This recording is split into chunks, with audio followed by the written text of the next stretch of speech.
There once was a boy named Mark who lived in Vallejo. Mark didn't pay attention in school. He mocked his teachers, was mean to his father, he bullied his classmates. To Mark, life was an apple ripe for the picking. Every day, Mark would come home from school and his father would say something to the effect of, "Mark, your school called again today. You skipped class, hit Tony again, and failed 3 tests. You are grounded, mister." To which Mark would reply, Ha! When you hear it all summed up, it sounds pretty impressive, huh? Okay, Dad, I'll go to my room with all my cool stuff. Some punishment. What a riot. He would slam the door and his father would fall back into his armchair completely defeated. He had no idea how to parent Mark without his wife Felicia, who had died in a car accident 2 years prior. He missed her desperately. The next day, while walking home from school, Mark decided to cut through the woods instead of taking the road home like he was supposed to. He climbed over the chain link fence, which prominently displayed a sign that read, "Private property, do not enter." As he walked through the woods, Mark spoke to himself aloud. Stupid teacher. If they would just listen to me, I wouldn't get such bad grades. I asked them, what are we going to use this algebra junk for in the real world anyways? And they never have an answer. That's because they're stupid. Ah! Mark never finished his sentence because he fell down a deep, dark hole. It seemed to have no bottom. Mark fell for more than 12 minutes straight. He fell until he could no longer see the light from the hole he fell through. After some time, he blacked out. Mark awoke to the sound of stomping. Huge, elephant-like creatures with antennae and tentacles, hauling crates and dismembered body parts. One almost stepped on his head. He had to jerk quickly to avoid one stepping on him. He looked around and noticed that the ground was red, clay-like consistency. It looked like he was in some kind of cave. What in the world is going on? Where am I? Mark hardly had time to analyze the situation, as he was interrupted by the sounds of moaning coming from behind him. He turned and noticed that he was on a ledge. He hadn't noticed, he easily could have fallen off. Below the ledge was an expanse with all sorts of horrors Mark couldn't have imagined. Men who looked like they'd not eaten in days were hauling big stones up a hill and piling them up, while other men were taking the stones off the pile and hauling them back down. A few feet over there was a line of women. At the end of the line there was a boiling cauldron of brown liquid.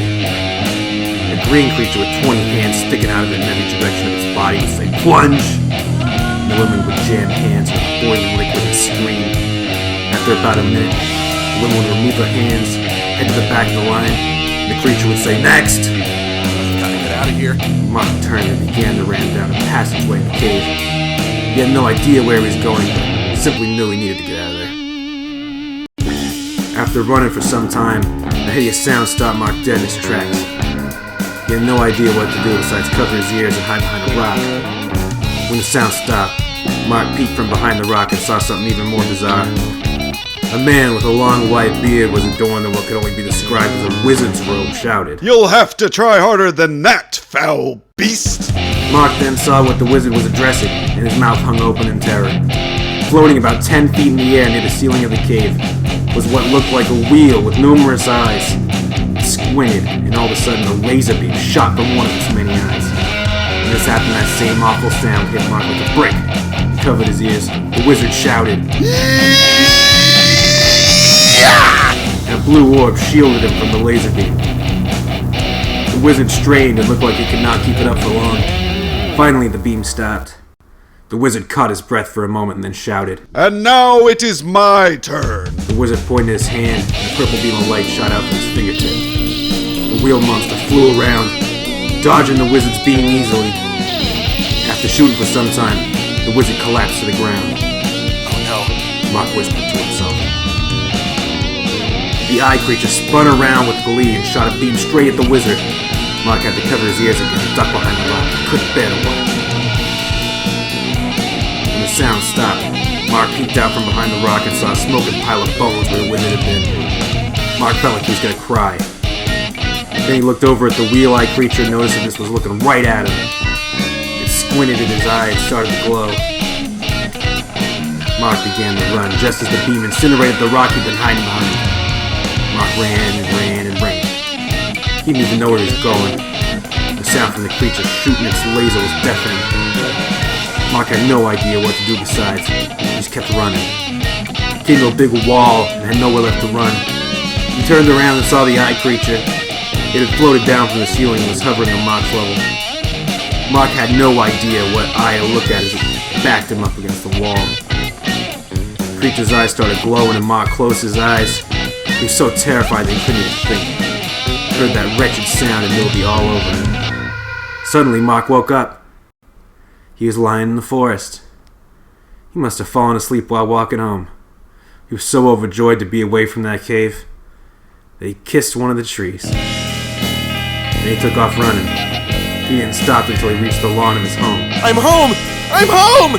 He was screaming. He didn't care who heard. He burst through the door of the kitchen. His father was cooking chicken on the stovetop and was almost knocked over by Mark's heart. Whoa! Take it easy there, sport. What's gotten into... Mark's father stopped when he noticed that his son, who was squeezing him tighter than he ever had before, was crying. Hey there, are you okay, Mark? I love you, Dad. I love you so much. I'm so sorry. I love you too, son. I don't know what's going on, but it is all going to be okay, my son. I miss Mom. I do too, son. Mark's father hugged him even tighter and began to cry as well. I do too. Mark's teachers and classmates were surprised at the way Mark's behavior changed over the next months at school. His grades improved dramatically. Mark's father seemed happier than he'd been since his wife's passing.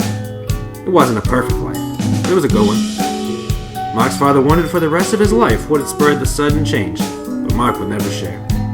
Sometimes he woke screaming in the middle of the night, but when this would happen, Mark's father would hug him, make him some tea, sit with him till he fell back asleep. And it wasn't a perfect life, but it was a good one. And after all, that's all we can hope for, right?